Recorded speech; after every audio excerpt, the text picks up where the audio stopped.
Tema da mensagem de hoje, ao humilde. Se você quiser abrir comigo aí o texto em Tiago, capítulo 5, verso 7 em diante. Ao montar esse sermão, percebi que estava muito longo, então faremos em duas partes, amém? A primeira parte hoje, a próxima quando se Deus permitir, quando pregar novamente, tá bom? Então, ao humilde. Abra lá comigo, Tiago 5, do 7 em diante.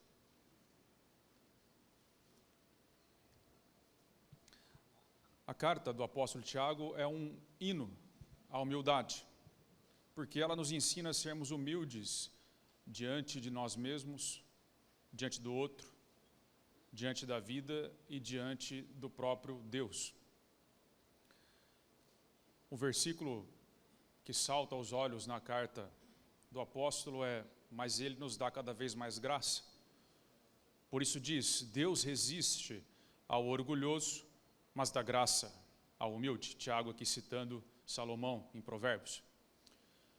Toda a graça de Deus é para o humilde, ao humilde. Toda a resistência de Deus é para o orgulhoso. Disse C.S. Lewis que o orgulho é a galinha sobre a qual é chocado todos os demais pecados.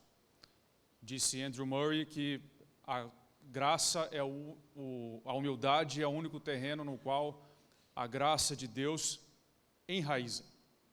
Qualquer outro terreno, sem ser a humildade, a graça de Deus não frutifica.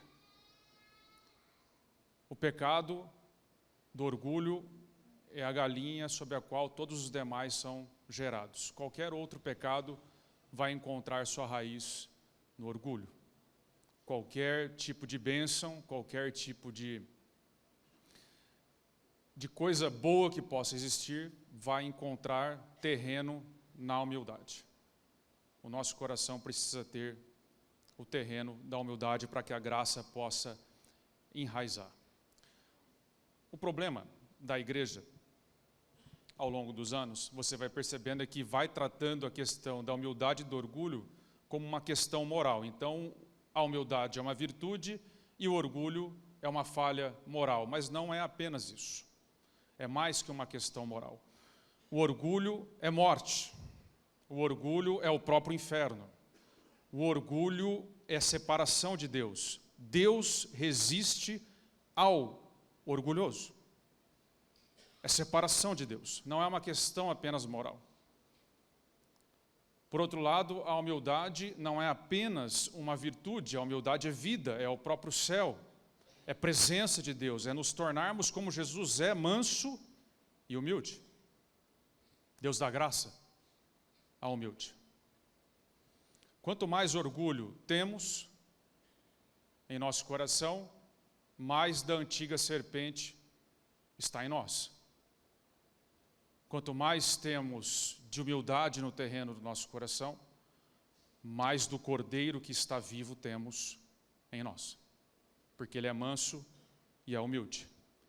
É questão de vida ou morte, não é uma questão apenas moral. Orgulho e humildade é uma questão de vida ou morte. Orgulho é uma doença espiritual grave, que te leva à separação total de Deus, porque Deus resiste ao orgulhoso. Nós vamos ver então o que o nosso amado Tiago nos ensina a respeito da humildade, ok? Tiago 5, do 7 em diante, diz assim o texto sagrado. Portanto, irmãos, sejam pacientes até a vinda do Senhor. Eis que o lavrador aguarda com paciência o precioso fruto da terra, até receber as primeiras e as últimas chuvas. Sejam também vocês pacientes e fortaleçam o seu coração, pois a vinda do Senhor está próxima. Irmãos, não se queixem uns dos outros, aqui não falem mal uns dos outros, para que vocês não sejam julgados. Eis que o juiz está às portas. Irmãos, tomem como exemplo de sofrimento e de paciência os profetas que falaram em nome do Senhor. Eis que consideramos felizes os que foram perseverantes. Vocês ouviram a respeito da paciência de Jó e sabem como o Senhor fez com que tudo acabasse bem, porque o Senhor é cheio de misericórdia e de compaixão. Até aqui. Na outra ministração, seguimos no restante do texto da conclusão da carta do apóstolo Tiago. Então o texto começa: portanto, irmãos, sejam pacientes até a vinda do Senhor. Eis que o lavrador aguarda com paciência o precioso fruto da terra, até receber as primeiras e últimas chuvas. Sejam também vocês pacientes e fortaleçam o coração, pois a vinda do Senhor está próxima. Só o humilde é forte de coração, porque só ele sabe esperar verdadeiramente de forma bíblica. Porque o humilde não espera por algo, ele espera por alguém, ele espera pelo Senhor. Diz o texto: esperem pelo Senhor. Sejam pacientes e aguardem até a vinda do Senhor. O orgulhoso é fraco, fraco de coração, porque ele não espera pelo Senhor, ele espera por coisas em si. Ele está à espera de uma solução apenas, seja ela de onde venha. Tanto faz se vem do diabo, se vem de Deus. Ele acende uma vela para o diabo e acende uma vela para Deus. Porque tanto faz, o que ele quer é solucionar o problema dele, o que ele quer é se livrar. Ele não está esperando pelo Senhor, ele espera por coisas. E enquanto ele espera, ele é consumido por um desejo imediatista. Enfraquece a terra do coração dele, não fortalece o coração dele. Ele é como Esaú, que trocou a glória eterna por conta de um prato de lentilhas, já que ele estava naquele momento com fome. Assim é o orgulhoso. Ele não sabe esperar. Esaú disse: do que me adianta ter um direito lá na frente, uma honra lá na frente, se eu estou com fome agora? Eu mereço agora, diz o orgulhoso. Eu preciso agora. Já o humilde se satisfaz na sua esperança, porque sabe que o fim está próximo. Diz o texto: o fim está próximo, aguarde pelo Senhor.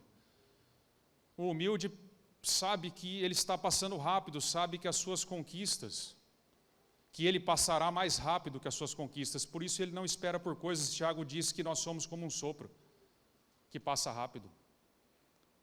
O humilde sabe que está numa viagem, como se fosse uma viagem. Você, quando viaja, e você fica num hotel, numa casa que você aluga, você não se preocupa tanto assim com os detalhes, porque você sabe que daqui a pouco você vai embora. Pois é, daqui a pouco estamos indo embora. Não deveríamos nos preocupar tanto assim, como se orgulhosamente fôssemos viver aqui para sempre. Aí está a grande diferença de um humilde, da espera humilde para a espera orgulhosa. Ambos estão debaixo de uma opressão, como Tiago escreveu para uma igreja que estava debaixo de uma opressão social, econômica. Ambos estão com dificuldades, ambos estão tentando solucionar um problema. Mas o orgulhoso, enquanto espera, pensa: se Deus não me der, eu não sei o que vai ser. Enquanto ele ora, ele não dá nem alternativas para Deus, porque ele está ali naquela ansiedade, sendo consumido. Deus tem que atender ele de qualquer forma. Ele espera por coisas em si. Ele não espera pelo Senhor, ao contrário do humilde, que não quer qualquer tipo de solução, ele quer a solução que o Senhor vai dar. É bem diferente. É completamente diferente você esperar pelo Senhor, seja lá o que for, do que esperar por uma solução em si. Enquanto o humilde espera, a terra do coração dele é fortalecida. Porque ele está esperando receber o fruto, ele espera as primeiras e as últimas chuvas, e Deus então vai trabalhando a terra do coração dele, e ele vai sendo fortalecido enquanto espera, e o fruto da paciência surge vagarosamente no silêncio do dia a dia, no coração do humilde, no qual a graça de Deus enraiza aos poucos. Existe esse tipo de paciência que fortalece o coração e defende da ansiedade. Porque o humilde não espera por coisas passageiras, ele espera pelo que é eterno, pela bênção eterna, ao contrário de Esaú. É como se Tiago estivesse dizendo as palavras do apóstolo Paulo de outra maneira. O apóstolo Paulo disse: olha, você que está casado, viva como se não estivesse. Você que possui algo, viva como se não possuísse. Se você é escravo e pode comprar sua liberdade, compre. Mas se você também não pode, não se incomode com isso. Porque a vinda do Senhor está próxima. O apóstolo Paulo e Tiago disseram isso porque essas coisas não importam. Liberdade não importa, casamento então não importa, as coisas que você possui não importa. Não, ele não disse porque não importa. Como se fosse algo assim, não, só o que importa é o espiritual. Coisas da terra são bobagens. Não é isso que eles estão dizendo. Como se as coisas que Deus nos dá fossem uma maldição, como se a vida aqui fosse uma maldição, coisa que não é. Como se o corpo fosse uma maldição, coisa que a Bíblia não diz que é templo do Espírito Santo, é uma bênção a vida que recebemos. E as coisas que temos e construímos aqui ecoam pela eternidade, tudo importa aqui. Não é isso que ele está dizendo, apenas está dizendo o seguinte, está colocando as coisas em perspectiva. Ele está dizendo, olha, essas coisas são passageiras. Não se incomode tanto com elas porque elas são passageiras. Elas importam, mas são passageiras. A vinda do Senhor está próxima. Elas vão passar. Não dê tanta importância para isso, ao ponto do apóstolo dizer para um escravo, se você pode comprar sua liberdade, compre. Se você não pode, não se incomode por isso, porque o Senhor está próximo. Ele está chegando. A pessoa humilde não despreza as coisas daqui. Não dá uma de espiritualzão, em que nada importa aqui. Claro que importa. Ele só coloca em perspectiva.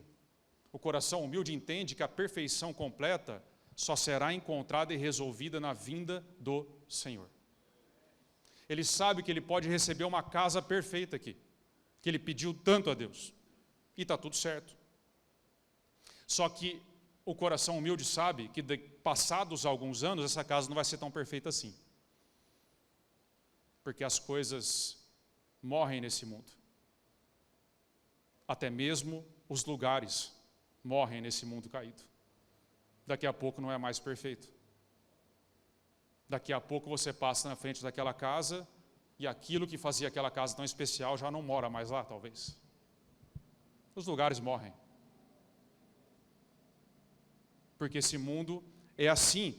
O humilde sabe que ele só vai encontrar a casa perfeita, a mesa perfeita, o lugar perfeito, na mesa do Senhor, no reino de Deus Pai. Naquele momento em que o Senhor Jesus disse na última ceia que está aguardando por nós para tomar novamente o vinho novo no reino de Deus, juntamente conosco. Disse o Senhor, de hoje em diante não tomarei mais do fruto da vide até aquele dia em que estarei com vocês sentado à mesa no reino do meu Pai. Aí estará a casa, o lugar e a mesa perfeita. O humilde tem uma lente que ele vive esperando pelo Senhor, onde tudo será resolvido, e é por isso que ele não é consumido em ansiedades, quando espera pela solução que Deus irá dar. Por isso ele desenvolve paciência. Então o caminho da humildade, segundo o apóstolo Tiago, passa por deixarmos de sermos consumidores fast food, para nos tornarmos lavradores pacientes. O caminho da humildade passa por desejarmos, aprendermos a desejarmos com menos intensidade, porque quanto mais desejamos coisas daqui, mais mendigos espirituais somos. Porque quanto mais desejamos, mais pedimos a Deus, e mais pedimos errado a Deus, porque pedimos para gastar nos nossos próprios deleites, e quanto mais Deus nos fala não, mais o nosso coração é enfraquecido nessa espera. Esse é o caminho da humildade. Paciência. Precisamos nos tornar lavradores pacientes, aguardando pelo Senhor, até que Ele venha com a sua solução em cada circunstância da nossa vida. Esse é o primeiro ponto. Segundo ponto, segue o texto. Irmãos, não se queixem ou não falem mal uns dos outros, para que vocês não sejam julgados. Eis que o juiz está às portas. Só o humilde se preocupa com o próprio julgamento, porque o orgulhoso acha que está acima da lei do reino. Ele acha que o julgamento não se aplica a ele. É uma pessoa acima da lei.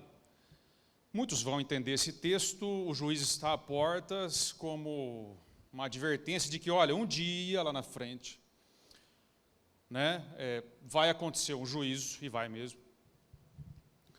Então, olha, você precisa prestar atenção no jeito que você vive hoje, porque um dia você vai ter que dar conta de Deus. Isso é verdade. Mas eu penso que Tiago aqui está dando uma notícia muito mais aterrorizante do que essa. Ele está dizendo, o juiz está às portas, ele está dizendo, o juiz está ouvindo o que você está falando. Porque ele diz, não falem mal uns dos outros para não serem julgados ou condenados, uma possível tradução.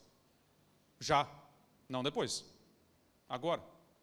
Existem algumas coisas, e duas delas me saltam aos olhos, que parecem incomodar particularmente a Deus no relacionamento que temos com o outro. A primeira delas é falta de perdão. E a segunda delas é falar mal do seu irmão.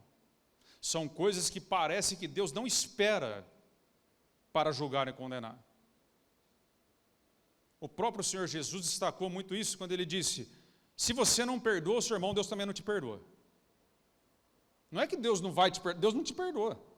Se você não se ajeitar com a sua mulher, eu não escuto suas orações. Se você não perdoar, você vai ser atormentado. Eu vou te lançar na cadeia e vou te atormentar, vou te mandar lá na parábola verdugos, né? Que são atormentadores, para te atormentar até você aprender a perdoar, como você foi perdoado.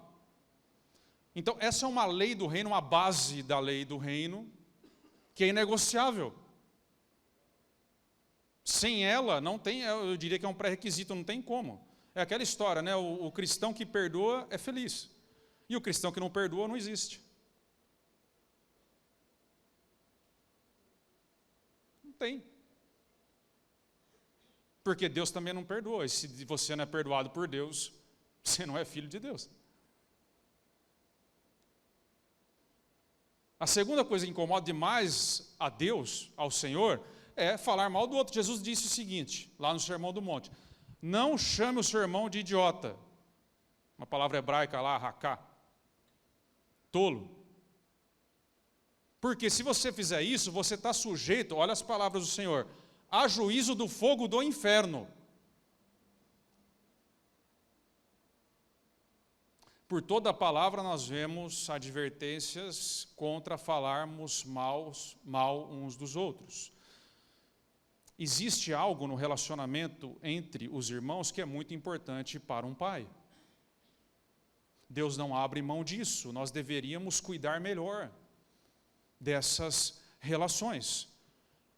O que eu particularmente vejo é que nós toleramos muito isso por conta da cultura que estamos inseridos. Nós toleramos muitas coisas, mas nós deveríamos pensar melhor em como fazemos isso.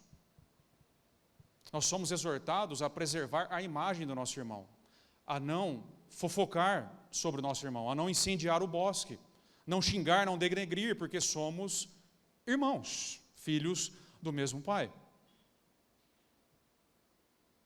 E a questão é que nós não deveríamos ter em nosso meio apelidos que ofendem, brincadeiras que traumatizam.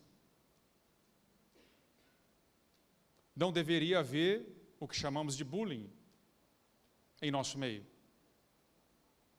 Nós não deveríamos fazer isso no reino de Deus, por uma razão muito simples. Todas essas coisas já enfrentamos demais no reino lá fora, nos lugares lá fora. Lá fora já somos ofendidos o suficiente. Dentro da casa de Deus, deveria haver um ambiente seguro, de não violência, pacífico. Não deveria haver a fofoca que destrói reputações dentro da casa de Deus.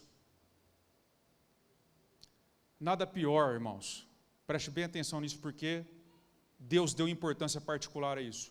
Nada pior que alguém que chega à casa de Deus, e nós dizemos aqui que essa casa se torna um lar para você, e de fato ela tem se tornado um lar para muitos, mas nós precisamos preservar assim, porque nada pior que alguém que chega aqui e ouve isso, e ela vem de peito aberto. A pessoa que acabou de se converter ao Senhor, ela vem de peito aberto, ela não tem defesas, ela acha que todos nós somos anjos. Ela pensa, e ela não tem essa maturidade, ela pensa que qualquer um que está aqui é capaz de suportar a carga, porque ela não tem essa diferença. Um líder, ela não faz esse juízo de um líder maduro de uma pessoa que acabou de chegar também como ela. Ela olha para nós e ela fala: meu Deus, eu encontrei a saída, os meus problemas realmente acabaram. Agora eu encontrei um lugar que é muito diferente do mundo, onde eu posso realmente expor a minha fraqueza, e eu vou ser ajudado, e eu vou ser levantado, e eu vou ser assim, né, promovido e aceito, e eu vou ser tudo isso. Tudo isso que eu não tenho na empresa onde eu trabalho, onde eu sou humilhado, onde eu sou castigado todos os dias, onde eu sou cobrado como se eu fosse um lixo. Mas aí ela chega, e nas rodinhas de tortura medieval evangélica, nas nossas salas de tortura secreta, a hora que ela percebe, ela tem 430 apelidos que ela não sabia. A hora que ela percebe, ela já tem um monte de coisa que falaram dela, porque ela tem uma vida lá, sei lá, usa uma roupa lá, que ofendeu a santidade de alguns. E aí, a hora que ela descobre, daqui 2, 3 anos, o apelido dela, eu vou falar para vocês, irmão, o negócio. Esses dias eu descobri uma figurinha, eu não ligo, tá? Mas eu descobri uma figurinha minha que eu não conhecia, de um outro cara de uma outra igreja, apareceu para mim. Falei, a coisa saiu do controle. Tá tudo certo, eu dei risada da figurinha. Foi uma brincadeira legal essa aí, tá tudo certo. Mas a pessoa pode se ofender. Tome cuidado com o que você fala. Ela, a hora que descobre os 440 apelidos que ela tem, sabe o que vai acontecer?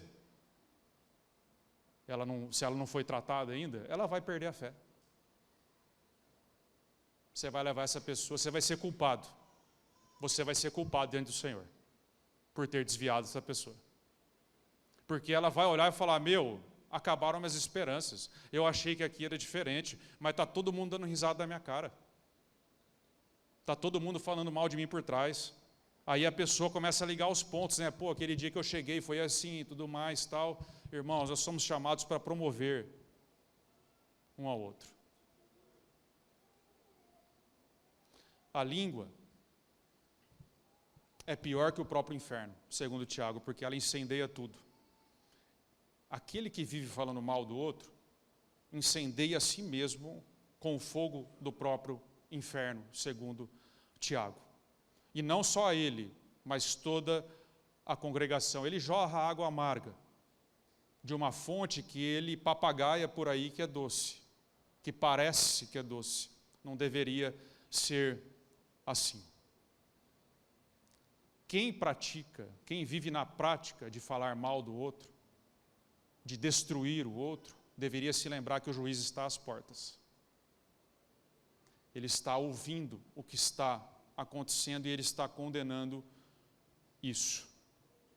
Você precisa fazer um teste, se você mais elogia ou se você é mais um piadista. Gospel. De mau gosto, muitas vezes. O que você faz mais? Coloca mais apelido nas pessoas, ofende mais as pessoas, né? Ou você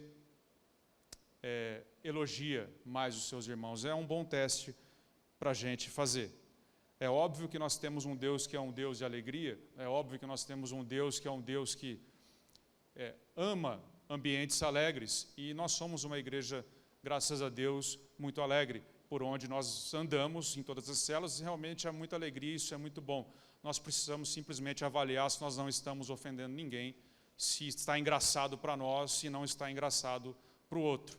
Se por um acaso nós estamos falando muito mal do outro em qualquer sentido, inclusive esse. Precisamos aprender isso. O caminho da humildade passa por controlarmos a nossa língua, a vivermos de acordo com a lei do reino. O orgulhoso acha que escapará, mas o juiz está às portas. Se você for inteligente, procura quem você falou mal e peça perdão antes que você seja levado à frente do juiz e seja condenado junto com outros. Amém? Segue o texto. Irmãos, tomem como exemplo de sofrimento e de paciência os profetas, que falaram em nome do Senhor. Eis que consideramos felizes os que foram perseverantes.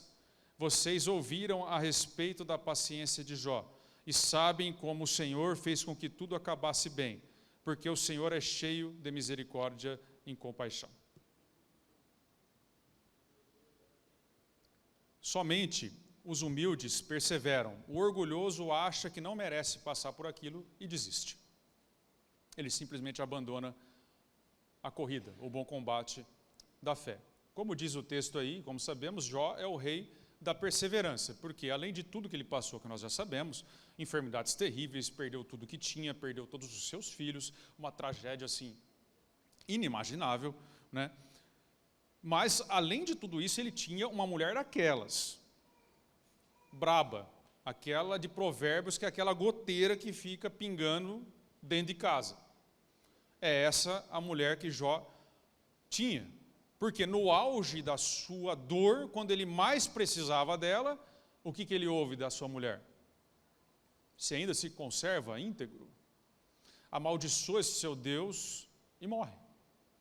Então Jó estava destruído, já estava completamente arrasado, naquela situação lamentável, e ele ouve isso da esposa ainda, que acabou de enterrar o homem, né? A gente sabe muito bem que depois de um dia difícil de trabalho, você chega em casa, se ouvir algo parecido com isso, é a própria morte, né?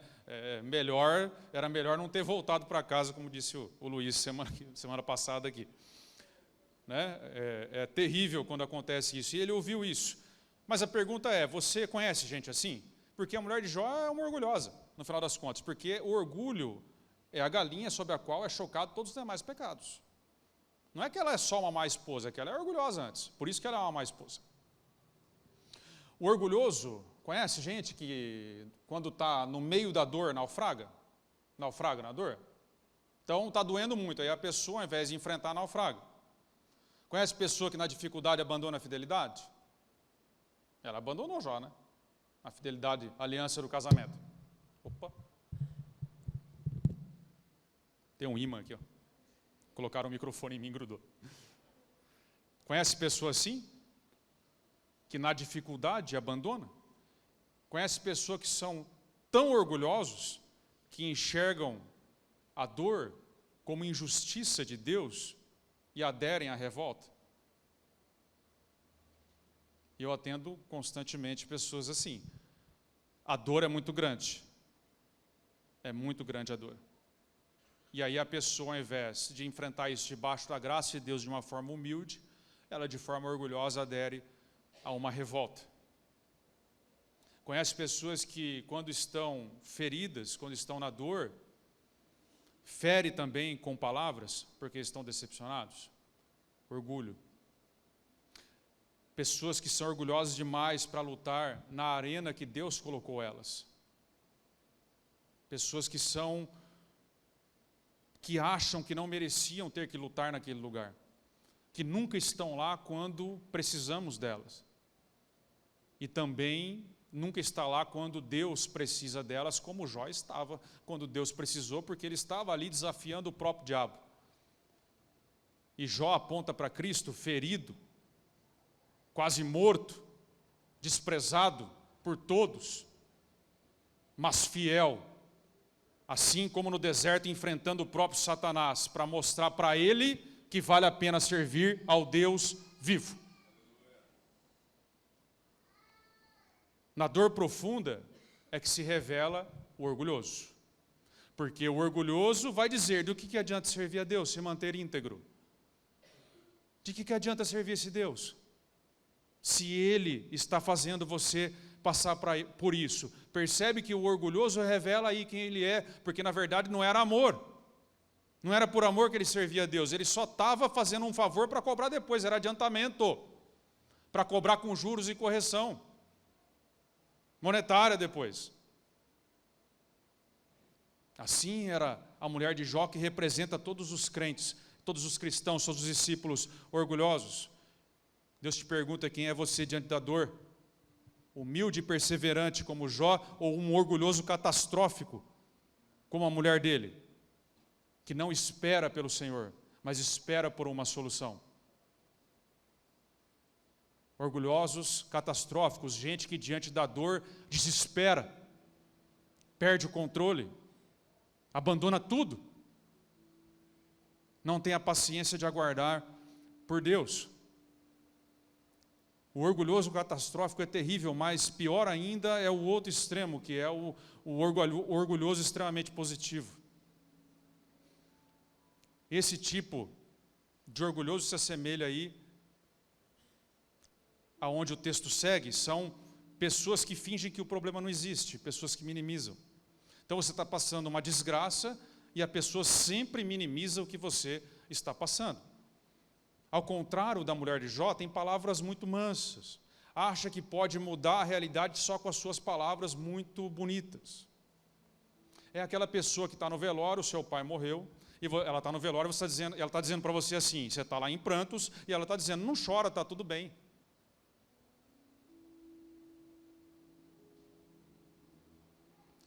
Ela não está preocupada com você. Ela está preocupada que você está estragando a positividade tóxica dela. O seu choro está estragando a positividade dela, não está funcionando a positividade dela. Ela está dizendo um monte de palavra bonita para você, um monte de frase de efeito, mas não está funcionando. E você continua chorando e todo mundo está vendo aquilo. E o desempenho dela não está mais funcionando e ela está sendo exposta que ela é uma fraude. Nós chamamos de positividade tóxica, a Bíblia chama de falso profeta mesmo, que diz paz, paz quando não há paz. Profetas de palavra mansa, que diz que está tudo bem quando não tem nada bem, coisa nenhuma. A Bíblia chama isso de falsos profetas, que destroem a fé do povo com bajulações e palavras suaves que todos querem ouvir. Todos os profetas passaram por isso, foram acusados de serem duros demais em tempos que já eram difíceis. Mas eles estavam dando um remédio amargo para o povo, porque o povo estava morrendo. Quem é você diante do pecado deslavado de alguém? Você finge estar tudo bem e diz, não se preocupa, porque Deus é amor? Você diz paz quando não há paz?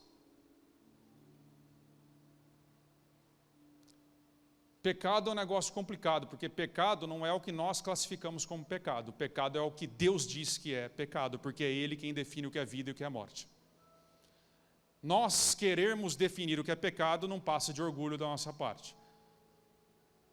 Pecado está bem descrito em Romanos 1. Pecado está bem descrito em 1 Coríntios 6.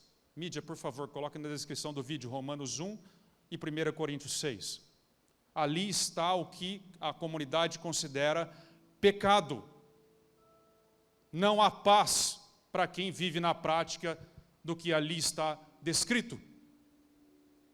Ah, Murilo, isso é muito duro. É, porque nós estamos morrendo. E nesse púlpito não existem falsos profetas.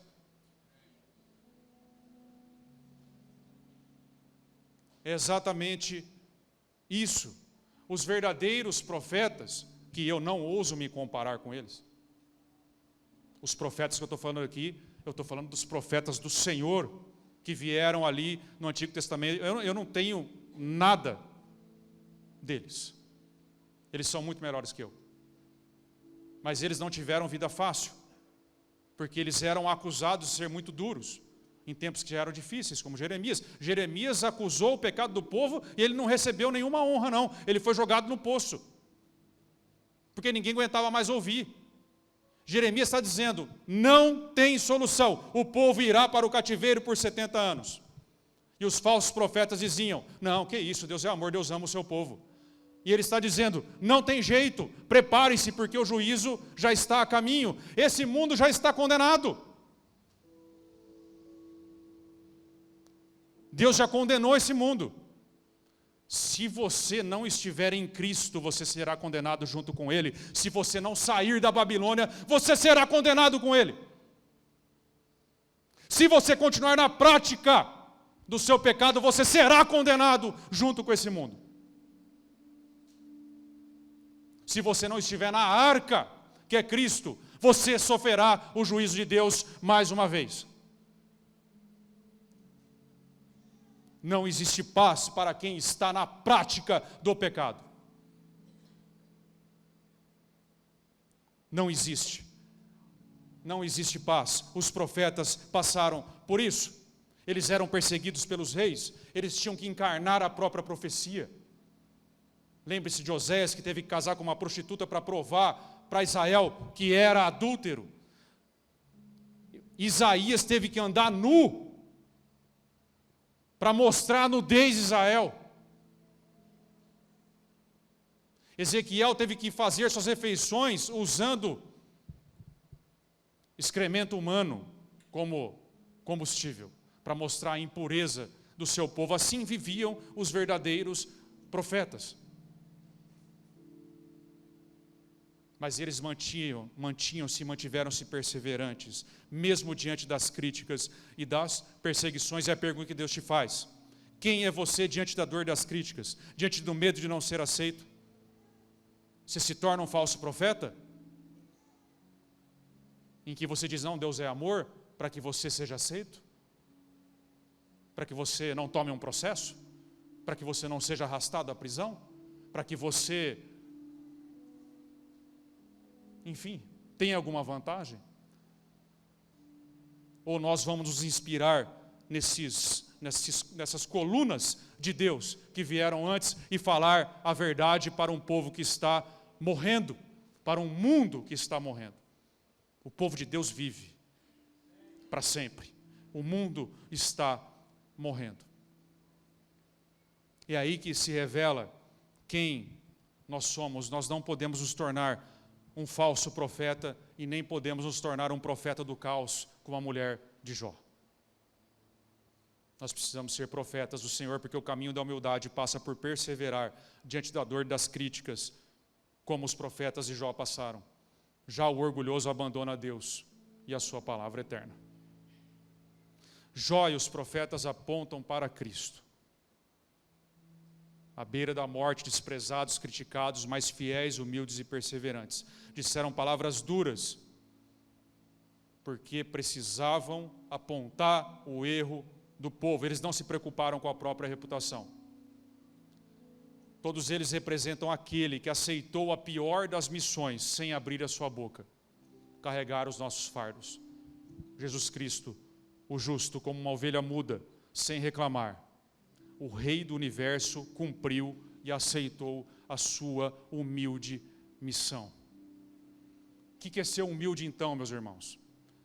Olhar para Cristo nos responde isso. Olhar para Cristo é a solução para todos os nossos problemas e todas as respostas, inclusive essa. Ser humilde é alguém que não se sente vítima da própria missão que recebeu de Deus. Jesus parecia um miserável. Como diz lá em Isaías, nós o reputávamos como ferido e afligido de Deus, mas ele carregava as nossas transgressões. Quando Jesus ia percorrendo a via dolorosa, algumas mulheres choravam na lateral. Está lá no relato de Lucas, no Evangelho de Lucas. Jesus faz questão de parar, voltar-se para aquelas mulheres e dizer: filhas de Jerusalém, chorem por vocês mesmas e por seus filhos. O homem está naquela situação, ensanguentado, não conseguia mais carregar nem a própria cruz, completamente espancado, moído, ferido, humilhado. Mas ele faz questão de parar, não chora por mim não. Você em situação muito menos grave já procurou o lamento das pessoas?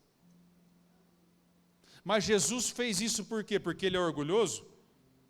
Porque ele está dizendo, não se preocupa comigo não. Ele não fez isso porque ele era orgulhoso, obviamente. Ele fez isso justamente pelo oposto, porque ele era humilde. Ou seja, ele era suficientemente humilde para aceitar e cumprir a sua missão até o final, sem se sentir vítima dela.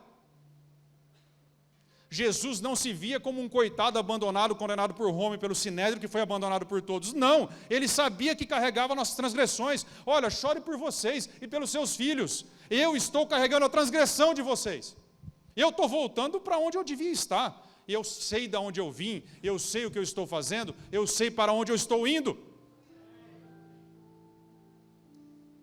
Jesus era humilde, e essa humildade fez esse homem, tornou esse homem com uma coragem indomável. Ele não se via como coitado, ele humildemente aceitou o fardo que Deus colocou sobre as costas dele. Você é humilde o suficiente para aceitar a própria missão, sem se sentir vítima dela? Se você não aceita, você está dizendo para Deus que essa missão é muito baixa para você. Isso é orgulho. Deus nos dá cada vez mais graça. Resiste ao orgulhoso, mas dá graça ao humilde. O versículo não está dizendo que, numa leitura apressada, você pode pensar que Deus está dizendo o seguinte: se eu for humilde, Ele vai me colocar sobre o orgulhoso, vai esfregar na cara do orgulhoso que eu sou humilde e vai mostrar para ele. Não é isso que o versículo está dizendo. O versículo está dizendo que, se nós formos orgulhosos, Deus nos resistirá. E se nós formos humildes, Ele vai nos dar mais dele ainda, mais da sua presença. Minha graça te basta, Paulo, para você cumprir a sua missão.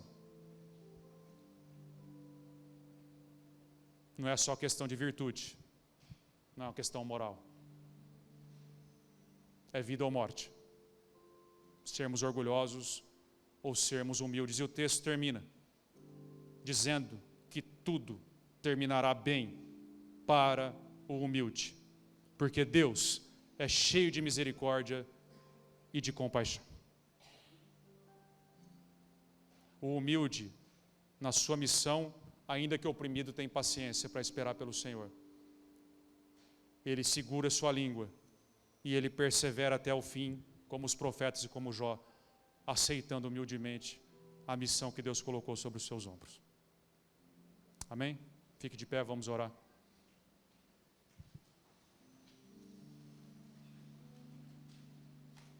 Feche seus olhos, curve sua cabeça. Se essa palavra falou de alguma forma com você, eu não quero fazer um apelo específico, é você e Deus, você que sabe.